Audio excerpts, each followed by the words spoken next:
வேதம் கேட்போம். 88ஆம் சங்கீதம்.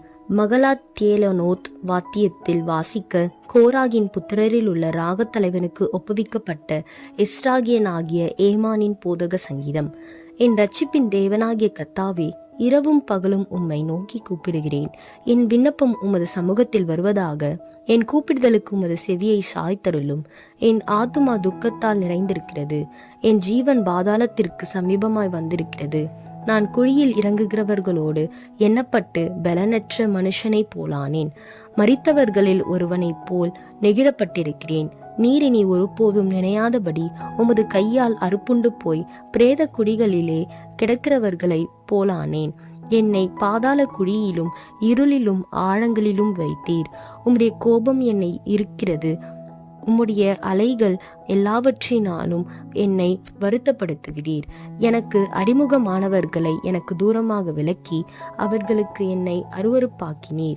நான் வெளியே புறப்படக்கூடாதபடி அடைப்பட்டிருக்கிறேன். துக்கத்தினால் என் கண் தொய்ந்து போயிற்று. கர்த்தாவே, அனுதினமும் நான் உம்மை நோக்கி கூப்பிட்டு உமக்கு நேரே என் கைகளை விடுவிக்கிறேன்.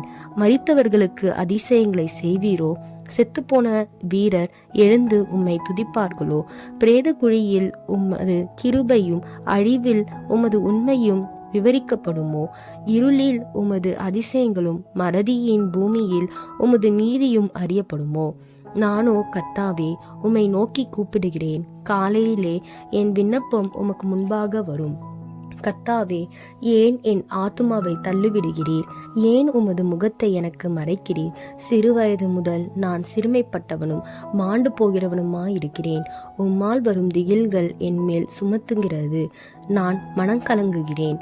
உம்முடைய எரிச்சல்கள் என் மேல் புரண்டு போகிறது. உம்முடைய பயங்கரங்கள் என்னை அதம் பண்ணுகிறது. அவைகள் நாடோறும் தண்ணீரைப் போல் என்னை சூழ்ந்து ஏகமாய் என்னை வளைந்து கொள்ளுகிறது. சிநேகிதனையும் தோழனையும் எனக்கு தூரமாக விலக்கினீர். எனக்கு அறிமுகமானவர்கள் மறந்து போனார்கள்.